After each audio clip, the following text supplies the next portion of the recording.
the culture that you find in a corporate is almost always different from what you find in startups. It's never us versus them. It's about finding that potential and that possibility to work together. You need someone within that organization who can help you do that. And the way to get that person is identifying whom your solution makes look good. Literally anything that is transformative, innovative, I would look to use a startup. That's an example of business model innovation. If you don't have alignment and you start looking at the future, you could go in two completely different directions. We're looking to innovate. We're looking to work with startups. We're looking for startups that can help us simplify our processes. We're looking for solutions that we don't have to build from scratch ourselves. Those are kind of the things I would be looking at if I wanted to book a collaboration. Good afternoon, everyone, or good morning if you are in the US or Canada. My name is Odiong Akpan, and I will be your host and also the moderator of this session. I would like to welcome everyone to the Corporate Innovation Unleashed panel webinar series. This is the third of the lot. We started with the first one, which was Introduction to Corporate Innovation and Venture Building, where we had panelists come to talk about what they know or what they've experienced around corporate innovation and their relationship with startups. We had people who had been startup founders and also people who had worked in corporate innovation and are interested in the conversation. The second one was titled Building an Innovation Ecosystem and Collaborating with Startups, essentially talking about the possibility of collaborating with startups, what the benefits are, and what might make it happen. And in today's panel webinar, we have brought together people who are really experienced in the corporate space as well as in the startup space and also in brokering those partnerships. And so I'm hoping that at the end of today, we would have learned from their experiences, but also been triggered to think about this well enough, this topic, and see where it goes. This is what the agenda looks like. It's supposed to serve as a guide. I'm not expecting to hit all the agenda items according to the minutes. Some I might take shorter, some I might take longer. But at the end of the day, this is 90 minutes. We may finish before the 90 minutes, hopefully. And then if we get to the 90-minute mark, then we'll need to rush things and close them out. So this is the welcome, which I've done so far. And then we'll go into the introduction, where the panelists would introduce themselves and talk about what's, a bit of their experience in context of what we're talking about. I would introduce myself as well. And thereafter, I would put up some slides to talk through the corporate innovation and also corporate startup collaboration and partnerships. And this is important because some of our participants or listeners need to contextualize why we are having this conversation. So essentially why we will do this is to help them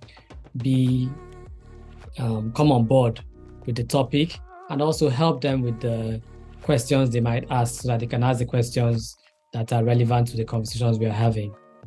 After the brief overview of corporate innovation and the partnerships with corporates and startups, we'll open it up for a panel discussion. And during the panel discussion, three panelists will share their experience, would open up the conversation to different dimensions or different angles where they think we should go with this topic. And we will then have a Q&A session thereafter where the participants and the audience would ask questions, and those questions essentially should come through there's a Q&A at the top of the screen. So as much as possible, please throw in your questions in there, and if they are directed to any of the panelists, I would send it to that person. If on the other hand is a general question, I guess we will just find a way to play with it and ask who is the most relevant to answer the question. And thereafter we would have closing. So that's the summary agenda for today. And I would just talk about the sponsors of this particular panel session, or the series actually. Ubulu Africa, and Angel A. Ubulu Africa is an innovation management organization which seeks to help people make innovation work, as you can see there from the tagline. But essentially, we have everything from the venture studio, which is we help early stage startup companies as well as small MSMEs, micro, small, and medium enterprises, to bring their ideas to fore and promote those ideas to viable ventures and also to help them scale those ventures. And we provide that support physically and virtually to ensure that people who are thinking innovation can go ahead to make this innovation work and not just working in silos, whereby sometimes you find people doing just training or people doing accelerator and incubator programs or even hackathons. But what we do in Ubulu Africa is that we try to tie a rope across those different aspects of innovation to ensure that we have the right kinds of outcomes and impact. Angel A also is a community of corporate innovation enthusiasts. And the idea behind Angel A is to bring together people who work in corporate organizations or who run corporate organizations who see the need for corporate innovation and the partnership with startups. So that's a community. At this stage now, it's a global community because it has membership from America, Europe, and Asia as well. So the collective, as it is called, is made up of professionals who want to foster this corporate innovation relationship with startups. And yes, so to the meat of the matter, these are our experienced and I'll say esteemed panelists. I have Ayotunde Aladejana, I have Edidiong Ekwere, I have Sacheen Kala, and I am Odiong Akpan. I'll be the moderator. And so as part of introduction, I'll be passing the mic to each of the panelists to introduce themselves and say in a brief way what your experience is regarding or with respect to corporate innovation, whether on the corporate side or on the startup side, or even in that in-between side. Talk about that and also what your expectations are for today's conversation. You will have about 3 minutes to do that. Thank you. Should I start? Yes, please, Ayotunde, please. Okay. Hello, everyone. It's great to be here. My name is Ayotunde. I lead partnerships at Founders Factory Africa. My experience started out in banking. So I worked in a couple of commercial banks in Nigeria, building out the health and education sectors of a commercial bank in Nigeria and building partnerships between Sterling Bank startups as well as larger corporates and other stakeholders in the health and education space as well as in other sectors of the Nigerian economy. And I joined Founders Factory 2 years ago, where I lead partnerships, and my role is brokering, creating opportunities for our ventures to be able to partner with large corporates and other potential partners. Sacheen and I work very closely together. I'm sure that will come up in the conversation, but it's really good to be here and looking forward to having this conversation. Thank you, Ayo. Edidiong? Hi, everyone. Good afternoon. Pleasure to be here. My name is Edidiong Ekwere, as is showing on the screen. So in my case, I've worked more in corporate innovation. So I currently work as a strategy and digital business transformation general manager at an EPC company.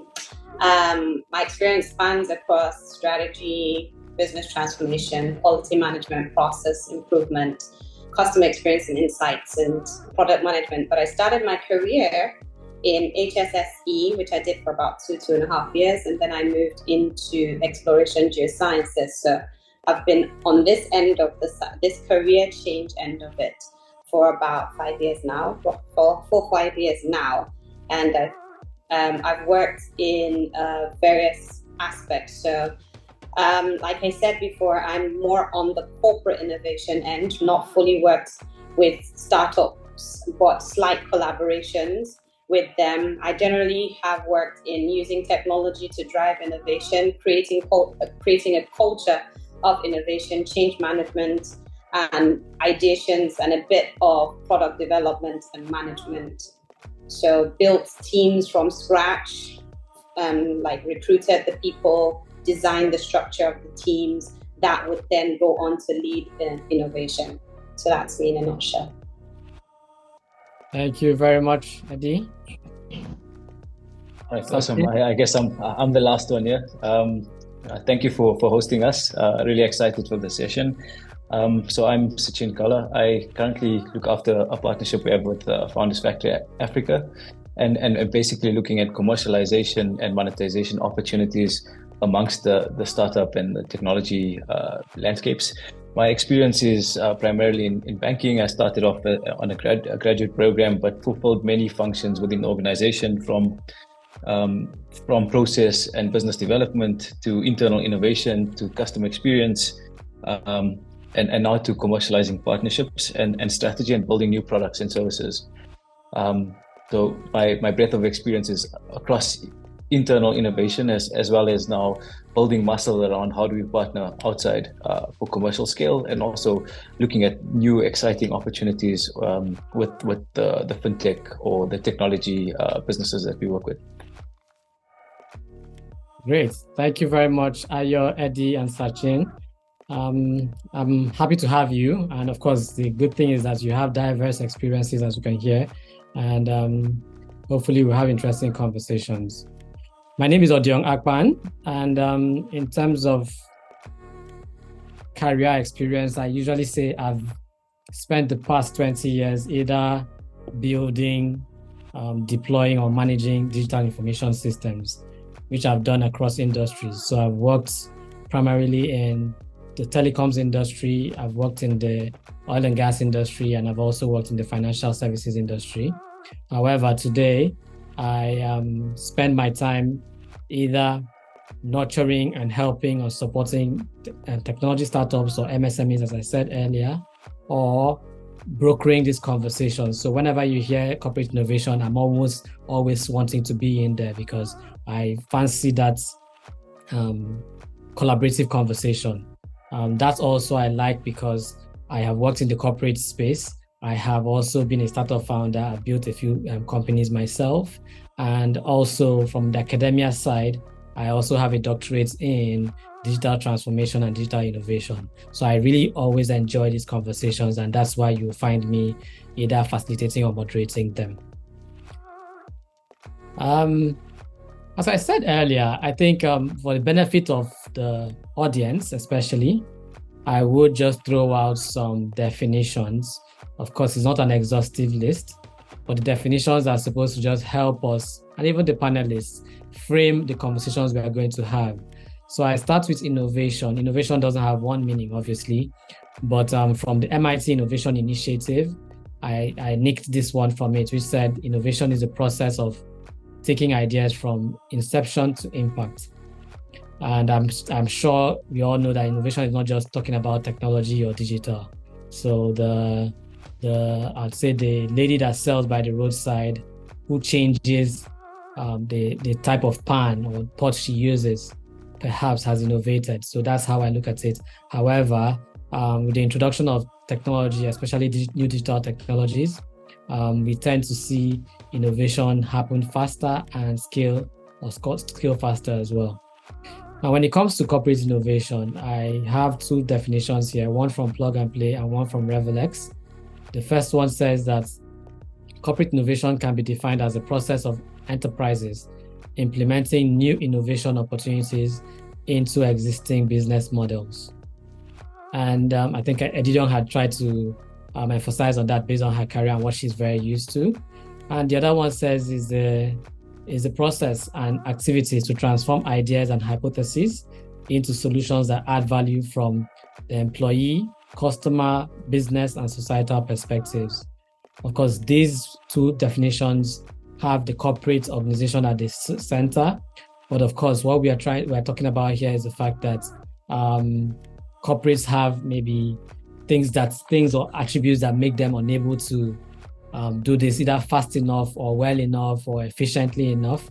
And that's where the startups and the innovators come into play to help with the process. And that's why we're having this conversation, by the way.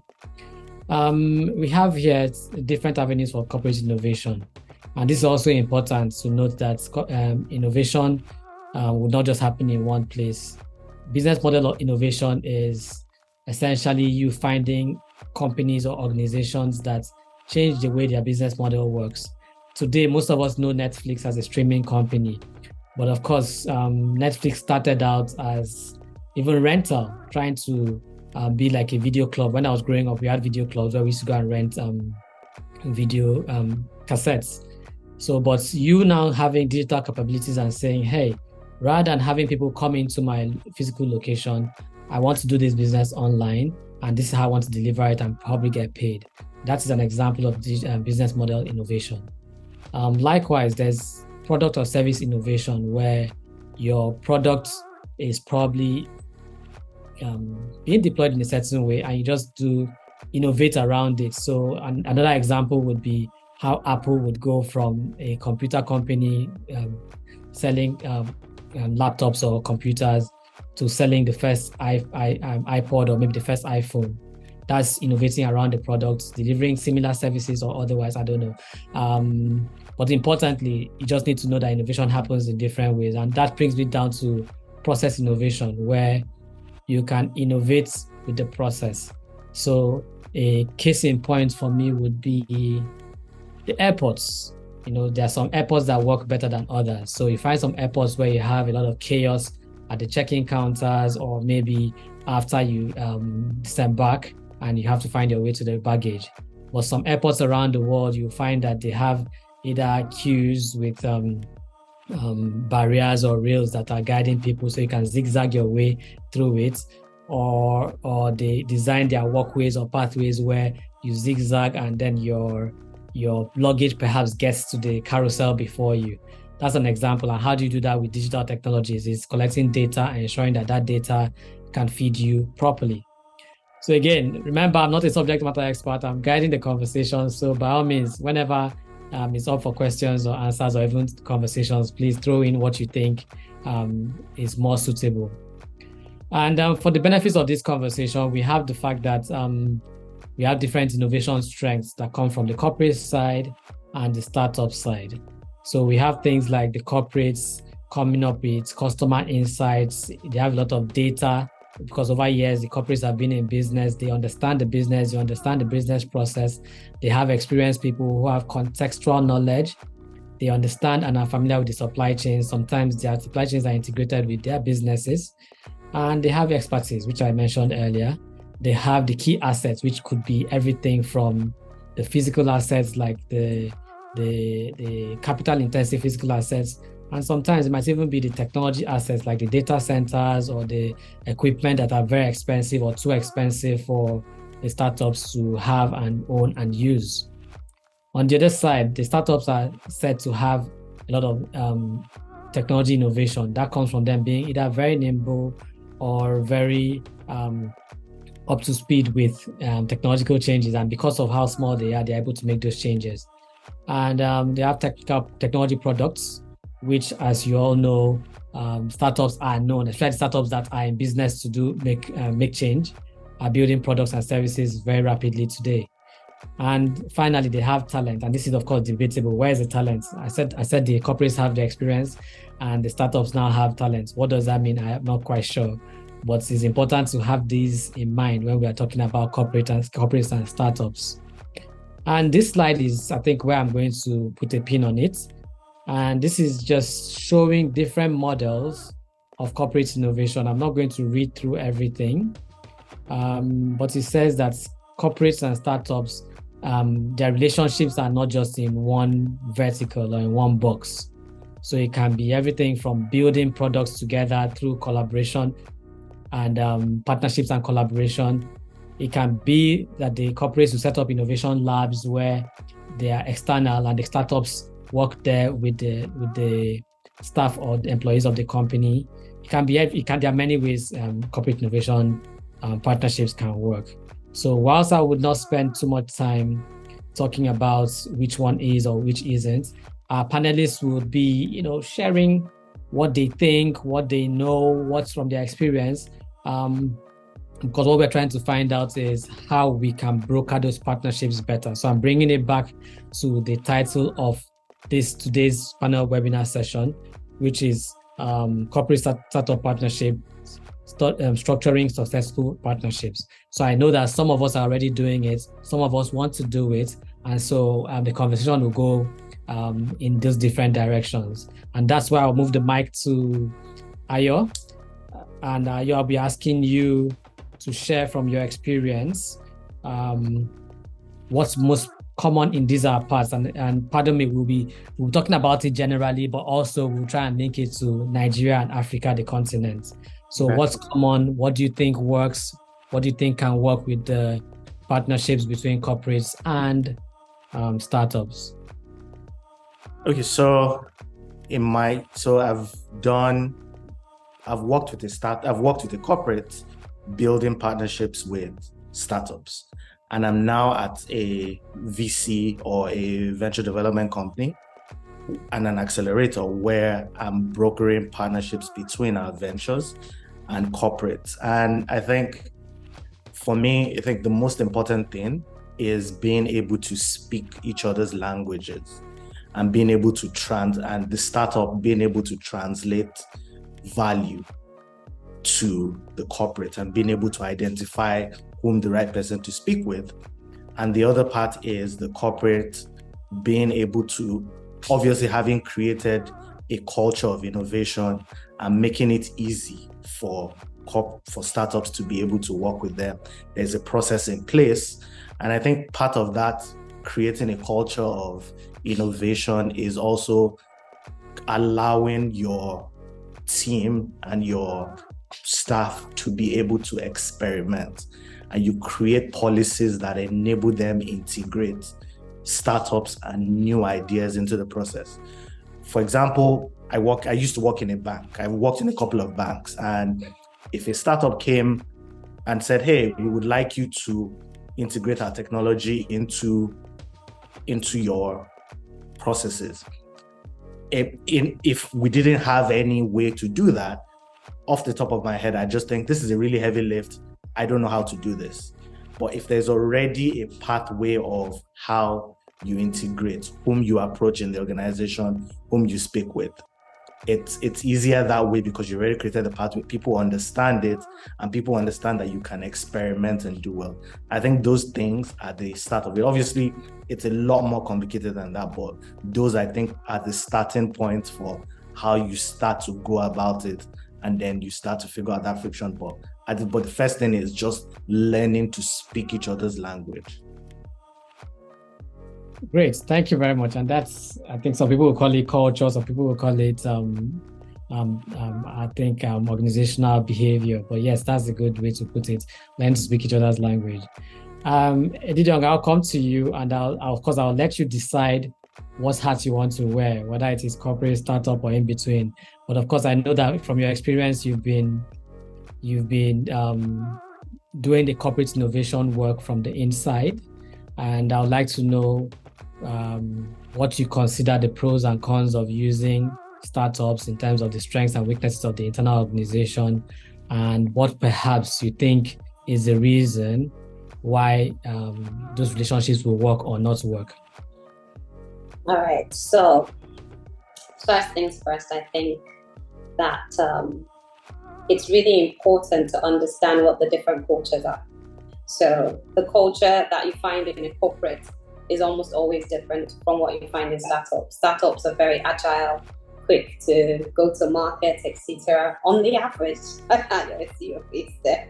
But corporates are steeped a lot of times, you could say, in bureaucracy and stuff like that. But in terms of why a startup would work or fail, or that's the collaboration, I think that one important thing is also understanding that there is a resistance to change, and how you come in with, because there's always a fear of the unknown, there's habit, and then there's just also self-interest, right?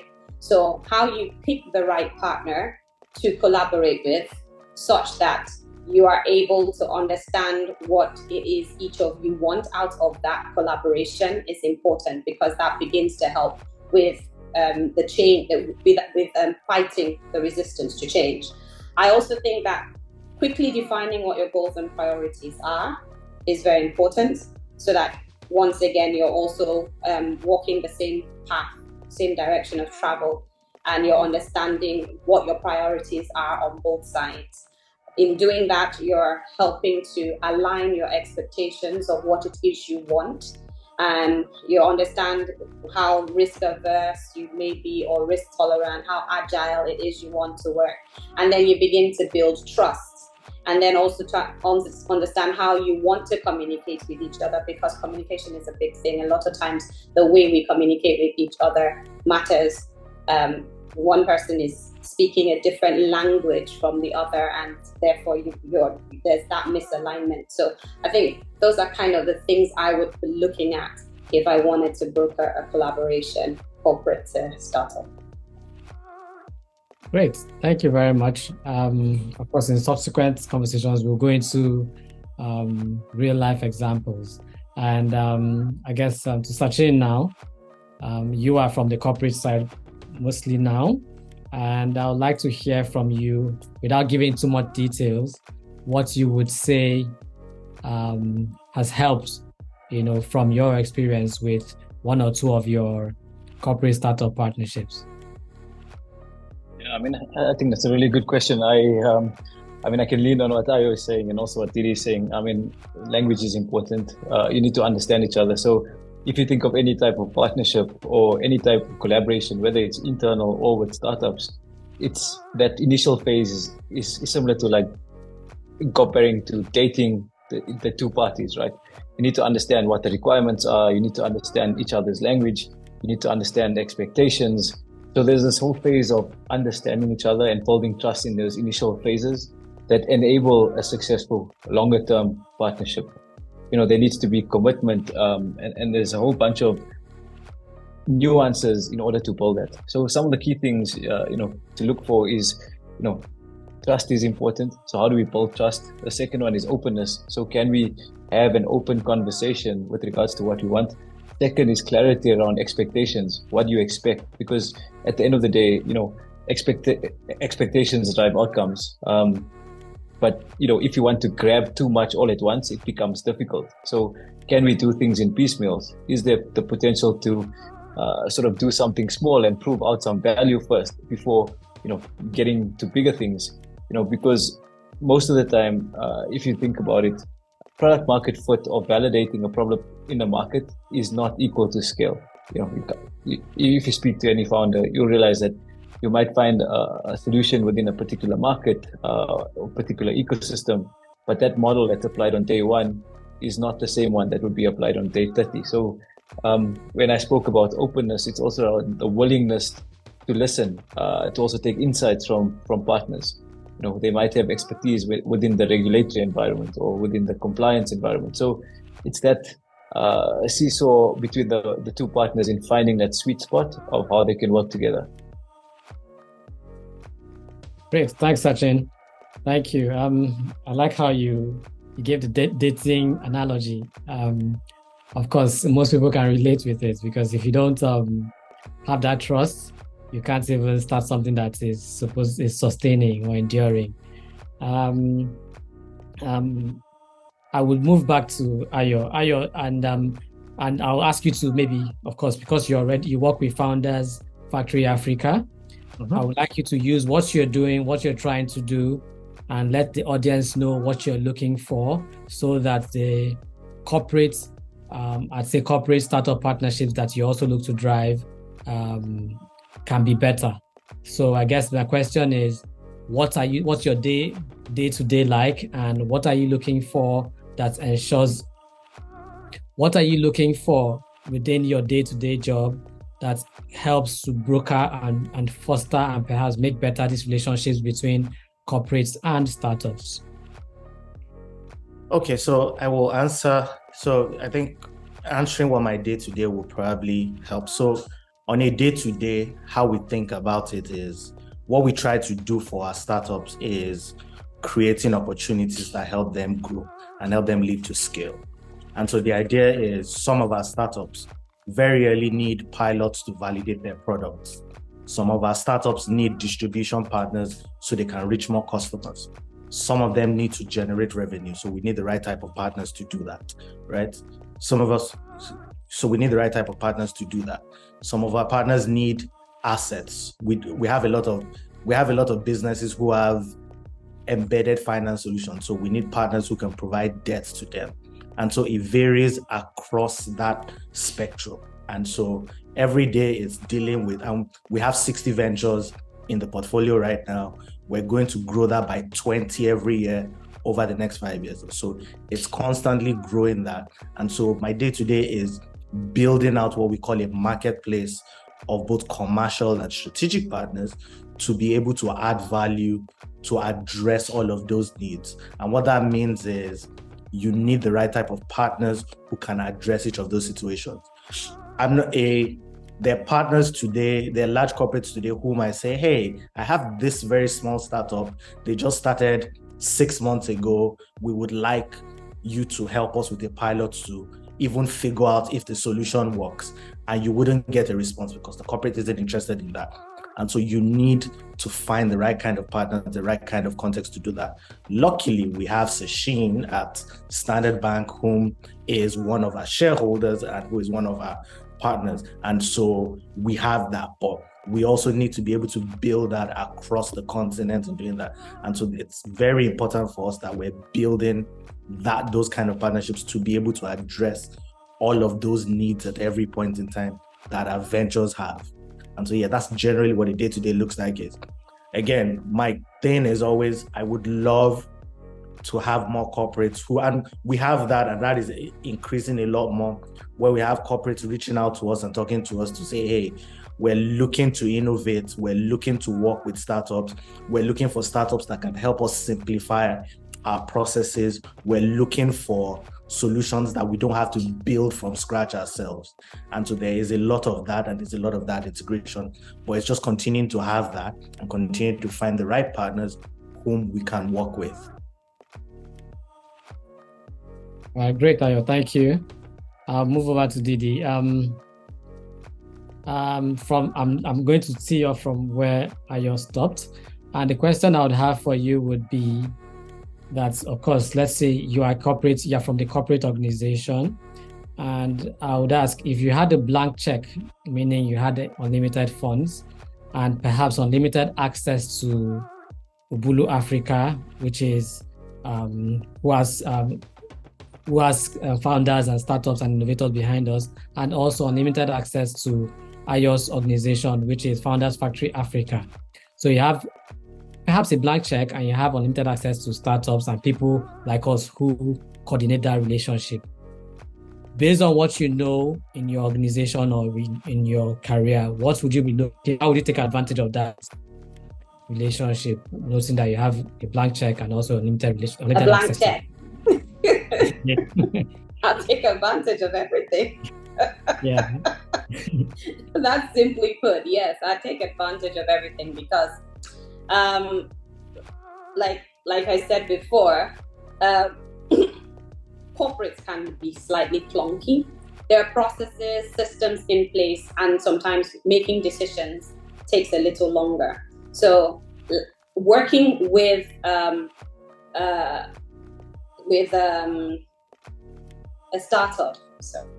Working with a startup helps, especially in certain key areas. So instead of me, for example, trying to build out something from scratch from my end, I would just latch onto a startup and collaborate with them for certain things that I might require. So let's say I wanted to do process re-engineering, and I know a good startup that can do that. Why would I have to perhaps struggle to train my staff or work with a lean team in-house when I can easily get someone to come in, and with proper guidance, we get that done in a shorter amount of time? So literally anything that is transformative, innovative, I would look to use a startup. But no, it wouldn't end there, because I would also want to be able to train my staff in-house, because as much as I want to collaborate, right? And I would still want to develop my people, create like innovation hubs in-house where my people can also learn how to innovate.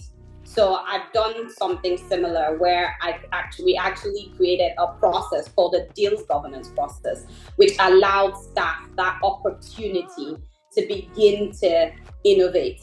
So the idea behind it was that we thought that, people weren't really taking advantage. So we created workshops, innovation workshops, where we taught design thinking, created hackathons, and allowed the staff to come in with their ideas and took them through a proper process. Now, I could, instead of having to do that in-house, I could have also gotten an Ubulu to run that for me. And then we would have been able to create that environment to teach staff and then also to pull out these ideas from them. So it'd be a blank check, would be a great idea. Let's put it that way. Yeah, so I think we work on that. All right, thank you very much. Sacheen, and this is why my question is important, is because you've been through the process. Like I just said, you are partners of sorts, whereby Founders Factory and Standard Bank are in partnership to broker corporate innovation. So whether you're working through the existing process or what you think is a process that should be, can you please share, maybe from the beginning? I'd like the analogy you used with dating. Can you share with the audience how that's courting, identification and the courting, and then maybe to the dating and perhaps even the marriage happens? So maybe you can start with a very, very, maybe an anonymous, or maybe I don't know. Can you just share with us how I would find a startup as a corporate, and starts with what we call it now in our parlance is toasting, how the toasting will start. How do you get to what's your name? How would you describe it for us, please? Thank you. I think it's a good question, but I think just to layer a little bit of context onto that. So, even between Founders Factory and ourselves, it's been a journey, and I will agree with me. So over the last 4 or 5 years, we've got lots of lessons. We've made mistakes, but we've grown. So on day one versus where we are today is like two completely different places, and we've evolved our model and the way we work together. But a partner like Founders Factory, for example, where it's key to us is from the perspective of identifying key or high potential opportunities in the market. They're sourcing, and they're continuously in the market looking for these high potential businesses, business models, etc.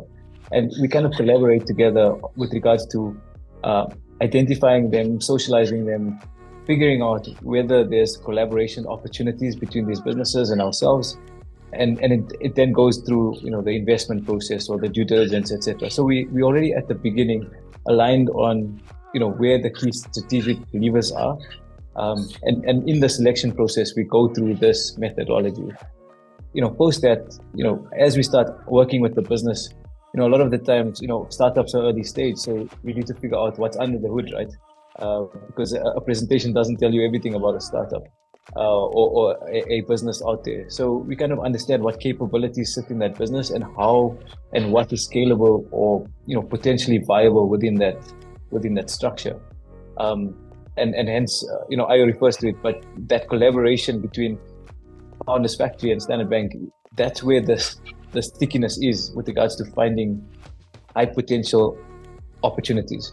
Not all of them end up in a commercial contract or in some kind of partnership, but it gives you that initial phase to work together. So there's value for the startup, no matter what, either way. So they might get some insights, or they might understand a little bit more about the regulatory environment. They might understand what a lending product looks like. And sometimes, when you go into deeper validation where you test a partnership out, we refer to the concept as minimum viable partnership. And that's that dating phase that I spoke about earlier, where you kind of doing product market fit, but within the context of a partnership, because the business model, the operating model, and how that executes at scale might be very different from when the startup was doing it on their own. So these are, key little pieces that starts building trust in a relationship, starts showing, where the opportunities are, looks at where the future potential opportunities are, but making sure that you start with the smallest possible scope to build that strong base between two partners. And in addition to that, working directly with the startup, but having the lens of a Founders Factory Africa, where they are also supporting the startup directly with services. So, if you come into a corporate relationship, we give you expertise, we give you understanding of the environment. And I think your previous slide had a lot of those capabilities. But then you start molding what the startup is doing on their own, what skill sets they need, what capabilities they need, and then merging that together with what the corporate can provide, and also what Founders Factory can provide in order to enable all of those things. Because what happens, just to add a context to that, what happens in a partnership is if you don't have alignment and you start looking at the future, you could go in two completely different directions. So I think Didi spoke about it earlier, where you have to align your expectations and start small, and then figure out where to go from there. The moment you have big aspirations on both sides, you end up diverging in any partnership. So kind of those are some of the insights on how we work together. So the collaboration between Founders Factory and ourselves is very tight-knit in that way. From identification, sourcing, understanding the business, determining how we can structure a partnership, testing that partnership, and then looking at how do we take that to scale. Great. Thank you very much, Sacheen. That's very insightful. Thank you. And to you, Ayo, I will come back to you because you have a unique, I'll say, position where you speak to the startups, you take care of the startups well enough, and you also broker the conversation with the corporates. But before I go on, please, the audience or the listeners, please, if you have any questions, throw them into the Q&A box or Q&A segment at the top of your screen. It depends on what kind of screen you're looking at. Throw in the questions you have. If you have it directed at any of the panelists, you state it there. Otherwise, just keep it simple, and we'll try and push it to who might answer it best. And so Ayo, back to you. Since I was saying that you are actually at the core of this conversation where we are trying to broker successful partnerships. So you are almost like a middleman. And I'll throw a question to you that's a bit provocative, which is, why does the startup need you? Why can't they go through to the corporates directly? Maybe we have the answers, maybe we don't. So that's the first question I ask you. And then maybe from there, you can also try and explain from your experience what you've seen. We're interested in the things that don't work as well. What you see that the startups should not do, and what you think that the corporate should not do that might make the partnership not successful, in quotes. So first question is, why do we need you as Founders Factory Africa to broker these conversations? And then number two would be, from your experience, real life experience, because I imagine you talk to many more startups and even many more corporates. What are the things that you should look out for that, from your experience, makes the conversation or the partnership unsuccessful? I hope it's not too bundled. I hope my question is not too bundled. No, it's fine, but clearly you and I must have had a disagreement because it's a really tough question. And a couple of my colleagues on the call, and now I have to justify my pay to everybody on the live call. So thank you for that. Yes, and when you do a good job at it and you get rewarded, please remember me. Right. Yeah, I think so. I was having this conversation earlier, is that startups, the reason why Founders Factory itself exists is because we know that capital is not enough to help venture scale. And the idea is we want to put the right resources in the hands of our founders at the right time. And so when we invest in a startup, what we like to say is we're a team of 60 people across partnerships, investments, growth, product, technology, talent. And when we invest in a startup, that whole team is deployed around our ventures to help them scale, right? So that's the idea, to help you figure out the right metrics to do it. And so you're a startup, you're an early stage startup, there are 5 or 10 of you, you have one person in business development, you also don't necessarily have the capital or the resources to hire an experienced business development person. Like if you wanted to hire Sacheen today to come work in a startup, you'd have to pay him a lot of money. A lot of startups can't afford that. A lot of startups can't afford that. He has the expertise, he has that network, he's built it, and so on. And the idea is we're able to create opportunities that our ventures are not able to create. And so the idea is, if you come to me, I'm helping you hunt whales. I'm helping you hunt whales, and not necessarily helping you hunt an ant. The idea is getting you the right partnerships that help you get to the next stage of growth, be it to validate products. And we have really good examples of this. I'm sure if you talk to a bunch of our startups, they will tell you about the kind of partnerships we built for them. What we also have is the relationship with our shareholders, with Standard Bank. Johnson & Johnson is also one of our investors. Netcare Group is one of our investors. And we're able, because of that relationship, because of those relationships with our shareholders, we're able to broker and introduce you to them. And because we also understand how corporates work, I've worked in a corporate, so I understand the language. I can also guide you in how to speak well to them and to engage, right? And so that's simply it. Hopefully that clears things up. The other part is, what shouldn't you do? And I think the mistake, Sacheen and I have this conversation all the time about some of the mistakes startups make, is when you startups sometimes think, all right, I want a partnership with Standard Bank, right? And you're pitching, you write a proposal and a deck to Standard Bank and you say, I want A, B, C, D, E, F. But you've pitched to Standard Bank. But what you need to realize is that there has to be somebody in that organization whom your solution is helping, whom your solution makes look good. And you have to articulate how you're adding quantifiable value, not just to the organization's strategic goals, but to a particular department that is going to take that idea and run with it. Didi's mentioned that corporates have bureaucracies. You have to encourage whoever your champion is to run through those walls for you, because it's going to be hard. Even when you have the best solution, the bureaucracy of the organization could stop whatever momentum. So you need someone within that organization who can help you do that. And the way to get that person is identifying whom your solution makes look good. And the other part is when you ask for 10 things and you complicate it like that, you complicate your ask, it makes it very difficult for people to say yes or no to you, because they don't know where to start. You have to make it easy for them to be able to work with you, which is what Sacheen always says about the minimum viable partnership. Give people the opportunity to say yes or no to you. The worst thing, a startup doesn't have time. You have runway pressures, you have product pressures. You can't have a long maybe. And corporates are great at the long maybes. You will do meetings and meetings and meetings with different stakeholders. And at the end of 9 months, it leads to nothing. You want a quick yes or a quick no so you can move on to happier things.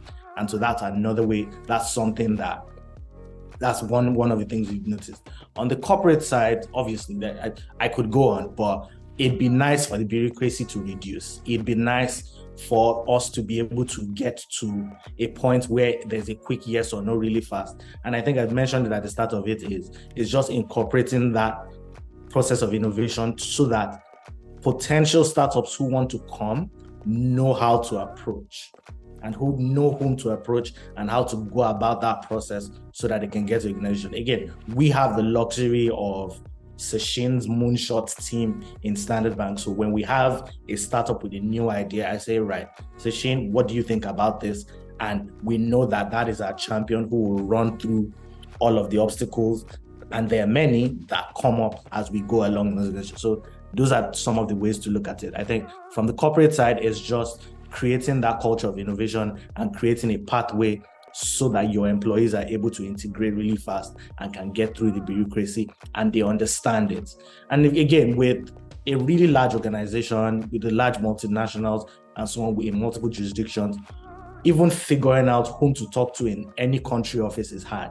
Figuring out what the processes are and what it is. So creating that pathway and helping everybody, or having an innovation team that understands how to navigate, is really key to is really key to corporate innovation. And so on the screen, there's some of the ways you can do that. Internal corporate venturing, you have innovation labs who are able to do this, who understand the organization and who can take startups through that. And yeah, it's mentioned there, and yeah, there are practical examples of this already. So yeah, that's my 2 cents on all your questions. That's a lot more than 2 cents, bro. That's a lot more than 2 cents. And thanks for bringing my attention to the screen. Incidentally, this was used. This what's on the screen was used in one of the other panel webinars, and two of the three panelists had said they don't like boxing things because it doesn't give them room to think of the in-betweens. And I agree, but at the same time, what I did say was that some other people are very intimidated by blank slates, so they need you to help them, think through things. And so for me, I'm neither here nor there. I always just like to have things that help stimulate the conversations. And having said that, I'll move to you, Didi, to ask. I'm hoping you have had a look at these different emerging models, because they're just emerging models. It doesn't mean that one is better than the other, one works. What would interest you? So my question is, looking through all of these models, you can pick one, you can pick three or whatever, but from the work you do today as a digital transformation lead, if you were supposed to start having an intense corporate innovation conversation, what would interest you? What would you be looking out for that will bring you the best bang for your buck in your organization?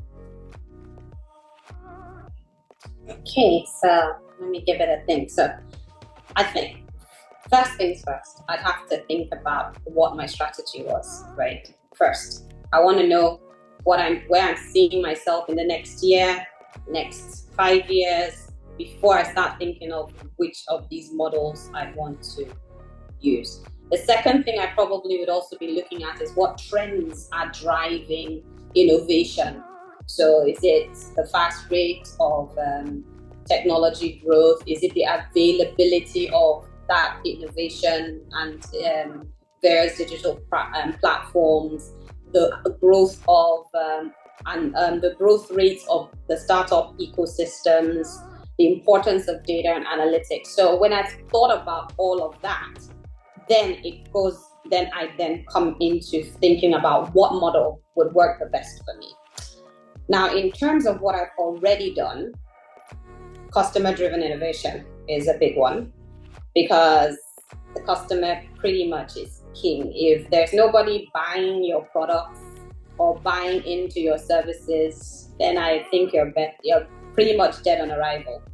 Every innovation is a beautiful innovation, but you actually need it to be bought into, and then more and more people buy into it, and then you continue to scale and grow.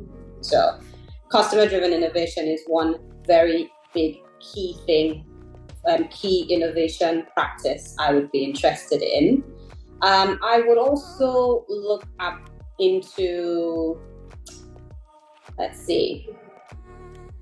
innovation labs. So what I like about the innovation labs is, because it's internal, I'm developing the people, right, in my company. I'm giving them latitude to grow. I'm also building them for tomorrow, right? Because I also want my corporation to continue to grow. So innovation labs is a good one because it creates the environment internally, it develops the people internally. I would also go for, I don't think that's here, but I would go for joint ventures. Is that here? So I would like to do some joint ventures where I can either merge or eventually acquire if I want to grow into that space. So that's another one I would like to do. And then finally, investments. So I'd like to invest in somewhere I just put money in. I'm not necessarily running the operations, but I'm able to tap in whenever it is I need some of that expertise for my corporate. So those are the kinds of models I would look at using. Great. That's rich. Thank you very much, Eddie. And so Sacheen, I will come to you before I open up for Q&A. But please, if anyone has questions to ask, by all means, throw them into the Q&A box up there. So Sacheen, I would in a similar way that I asked Didi and also Ayo, what would you be looking out for today? I know you already have a partnership with Founders Factory, and with that, I imagine that you would rely on Founders Factory to do the whole supply of the innovations and innovative startups. However, if I was a startup and I wanted to, whether I was going to come through Founders Factory or not, why would I want to be a partner to Standard Bank Group? I ask that because we take it for granted. There's a bit of a power imbalance in these communities where some people assume that the corporates, because they are bringing the money, they will dictate the pace. So, but I want you to, of course, you should know that in some instances, the startups or the founders have options and they would probably want to exercise that their right or option. So probably an opportunity for you to speak about your organization, but also say what if a startup or an innovator will stand to gain by partnering with your particular organization. Yeah, 100%. Yeah, I must have done something wrong to you also. That's a tough question. No, the question just comes as we speak. So I throw them out as they come to me. No. I think you mentioned a bit of it earlier, where you spoke about some of the skill sets and capabilities that sit across early stage businesses or corporates. And if you think about it, we're all operating in a similar environment. So whether you're a startup or corporate, you're engaging a similar environment in a different way. So what corporates do have is expertise, knowledge, developing products at scale, having a customer base, where startups are, if you think about them, they've identified a problem statement because someone hasn't solved it or hasn't figured out how to solve it. And they're building around that problem statement to create a scalable business, right? So you can see the duality of this. When you're a big corporate and you have, you've built reputation and all of those sort of things, and you have a customer base, you're kind of managing that customer base, you're managing that product. Even though you have people that are innovative and are thinking of new ideas, sometimes the ability to deliver them at scale, or not at scale, at pace, might be lacking. And this is where, when you start looking at potential partners who are entering that space that can deliver that capability as quickly as possible, right? And the agility of startups is what's useful in the space. You're able to do things really quickly in a small, in a confined way, without having too many broader impacts. But with that being said, I think between any startup and corporate partnerships, there's a key piece that a lot of startups don't understand, right? There's a risk element and there's a reputation element. So if you're a big organization, you have, and you're engaging with a startup to deploy new solutions, you got to make sure that you're not open to additional risks as an organization, because you've taken time to build out a business and build scale within your business. The second piece is reputation. So if you partner with a startup, you have to make sure that all the regulatory and compliance matters are taken care of within building out that partnership, because quickly things can go wrong. And I'm sure if you look into the news, there's a bunch of use cases or news articles speaking about the exact same situation. So when we spoke about it earlier, we talked about creating robust partnerships, and working with a corporate creates readiness for scale for any startup. So sometimes it might take time, and I agree with Ayo when he said that you want a fast no or fast yes, so you don't go way down the line and keep waiting for someone. But in the same breath, if you're working with a big organization, you have the expertise and knowledge around building scalable capabilities, so you don't get tripped up later on in the process. So you've built your compliance around your products. You've built, the ability to scale that product. Your technology is robust, because those become dependencies for becoming a viable partner. We talk about trust and trust in the market. Would people put their money in your startup if they don't know about you? Probably not, right? And I don't mean investors, I mean customers. So if you have a mobile wallet solution that's really cutting edge and you have a great technology stack behind it, but if you don't have a reputable branding or you don't have a reputable name in the market, you're gonna get challenged at scale to try and achieve the numbers that you need from a business development perspective. So, essentially, it's a process. And one of the things when working with corporates is to be patient as a founder. The second thing, you have to be open and willing to take both advice and also criticism based on those things. And that's what builds better, stronger partnerships going forward. So it might not seem great on day 5, but on day 90, you'll think back and say, "Oh, I'm glad I did that." Actually, and also I think just to pick up on a point that was raised earlier, it's important to know what you want, and it's not a laundry list. You're not looking for 10 things. Building. When you're in that dating phase, you want to find something that you agree on really quickly, right? You want to find that sweet spot of this is a common theme that we have, and we're trying to solve it together.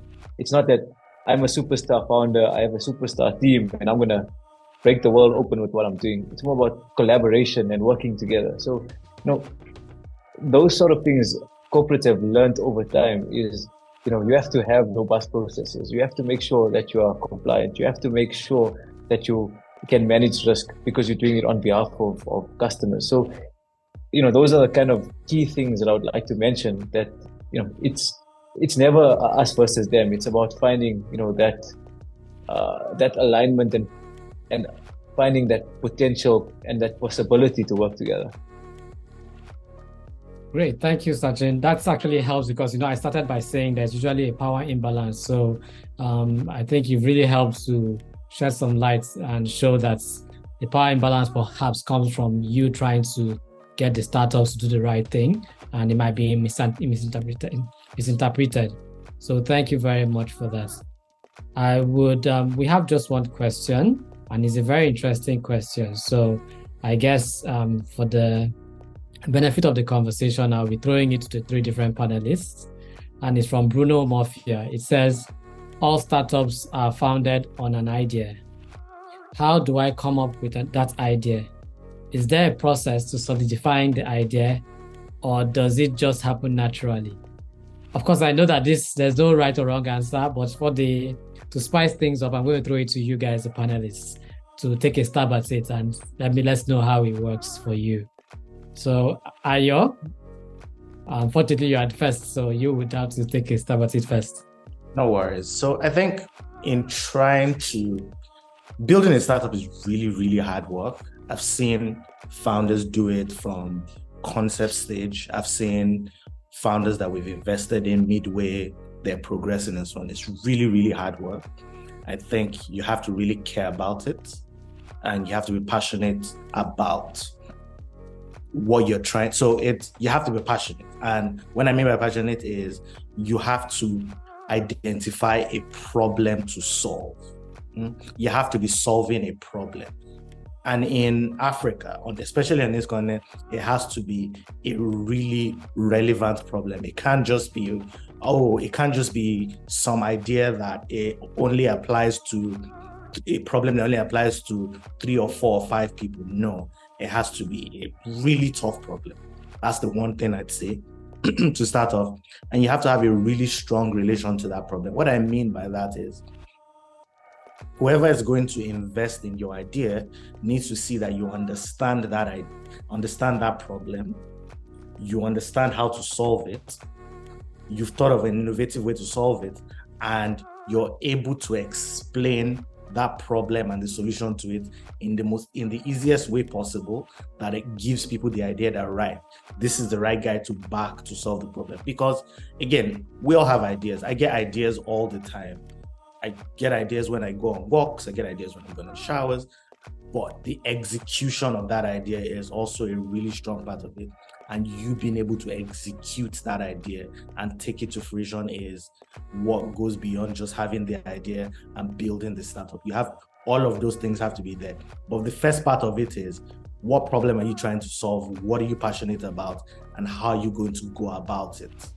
Although that is it. It can't just be, I want to start a startup because I see people announcing multi-million-dollar raises. No, they've gone through so much work in figuring out that idea, having a strong relation to it, so on and so forth, validating it properly, talking to as many people as possible, customers, potential stakeholders, to get to a point where that idea then becomes a startup, and then it goes all the way to that. However, we have a program at FFA called the GenF program, where we encourage founders who have great ideas, great concepts to apply, and the team supports you over a 3-month period to help you get to an MVP type of stage, or get to a stage where you have an idea that is backable, and then there's a process after that. So if you go on our website, it's there, it's on there. And yeah, that is another way to go if you do have a great idea and you have a great relationship and you have a really great problem you want to solve. We'll be happy to help you when you get to that stage. Great, Ayo. Thank you very much. And don't worry, we'll do the invoicing later. That's a shameless plug. No, I was actually going to give you a change for that. Yeah, I'll send the invoice for this one now. Eddie, you? Yeah, so Ayo has kind of said it. What can I add on? Yeah, it has you. I mean, ideas are a dime a dozen. But what solution does it solve? Now, that's one aspect, because it could be solving a solution, but is it solving it in a unique way? Possibly not. It might just be same as any other person has done it. So I'd say have an idea, test it. So take it through the whole design thinking process, where you run it by, you run surveys, right? So that you can see, how does this affect the customer, the potential customer? You have to understand what your market is, who is your total addressable market, what users would, you have to kind of define the persona of the person who would want it, understand their needs, and does this really fix the problem? Ideate in various forms and ways, then actually prototype your solution so that you know that it actually can work. Do your research in every form, in every way, and then put the prototype out and see how people receive it. That's pretty much how it is. And then, yeah, when you've done that, I guess it's then to go and see who wants to put the money behind it. That's what I would say. Yeah. Great. Thank you very much, Didi. You're welcome. I've been skipping through loops, calling you different names. But yeah. Sacheen, how about you? Do you want to take a stab at this? I mean, I'm glad I've laughed, because I have nothing else to add, honestly. I think I'll just mention a few words. One is the passion around the problem statement. Two is you need to believe in yourself to be able to deliver that. So I think, ideas are always there. Where the big gap is from idea to execution. And if you can crack that, that's where the magic lies. So I'm going to leave it there for you to mull over. All right. Thank you very much. And I'll say, Bruno Murphy, you are the lucky person who has received diverse responses to your questions. And I hope they've been helpful. So yes, I think we're wrapping up. And usually we'll give you a chance to let the audience know about you, perhaps which you had already started. Based on the conversation we are having around corporate innovation, corporate startup partnerships, and structuring those partnerships well enough for success, you might want to tell the audience anything about you or your organization or both. But also on a personal level, let's say, for example, you're a DJ and you want the audience to know about you, by all means, use that to wrap up. I'm very happy to have you share about yourself. So your organization, if you want to, your role and what you look out for, you as an individual or your private life. Share whatever you want to share before we wrap up. Thank you. Ayo? Yeah, so I think I already mentioned what we do at Founders Factory and what some of the programs are about. Just like to reiterate, happy to reiterate again. So Founders Factory, we were founded in 2018. We are a venture builder, accelerator, and investor. I consider us one of the most hands-on investors on the African continent. And what I mean by that is, in addition to capital, we also provide venture support across partnerships, investments, growth, product, technology, talent, all of the things that help take a business to the next level of growth. We're working with you to ensure that you're doing the right things and getting the right traction, triggering the right metrics to help you get to the next stage of growth. And yeah, that's what I consider us to be. We have over 60 ventures in our portfolio across Nigeria, South Africa, Uganda, Rwanda, Kenya, and Ghana. We will look to invest in 20 more ventures each year over the next 5 years. We've also recently made our first investment in North Africa. We're also going to be doing a lot more of investments in Egypt and North Africa. So we're very excited. Like I said, we're backed by corporates. And so Standard Bank is one of our shareholders. They were our first shareholder. And so we've been working with Sacheen for a long time. Johnson & Johnson is another of our shareholders.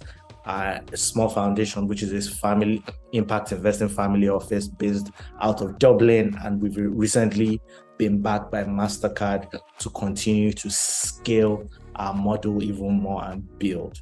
And so, yeah, we're at a time where funding is tough on the African continent. We're very excited about the future of innovation and entrepreneurship on the continent.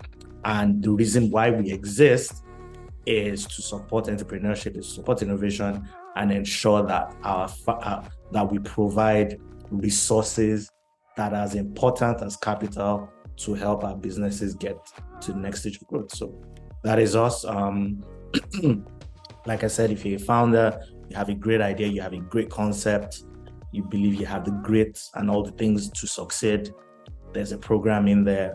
We also invest in early stage startups. And yeah, go on our website and you can find me on LinkedIn. My name is Ayotunde Aladejana. Send me a message, connect. Always happy to connect with people and speak to as many people as possible. I enjoy doing that. It's an essential part of my job is connecting with people and learning about them and exploring ways to work together. Even if there isn't even if you don't see an immediate pathway to us working together, happy to connect, happy to stay in touch and continue to build those relationships. I reached out to Odiong on LinkedIn, like that. That's how we met. And so it's what I do. I enjoy connecting with people. So feel free to reach out, and yeah, happy to speak. And yeah, thank you for having us on here. Thank you very much, Ayo. Thank you. Didi? All right, so what do I do on a day-to-day? I kind of said it already. So I work in an EPC company, and what we do is manufacturing, fabrication, galvanizing, and etc. And over the next couple of years, we're looking to build out our strategy in such a way that we are way more innovative in terms of our products and our services.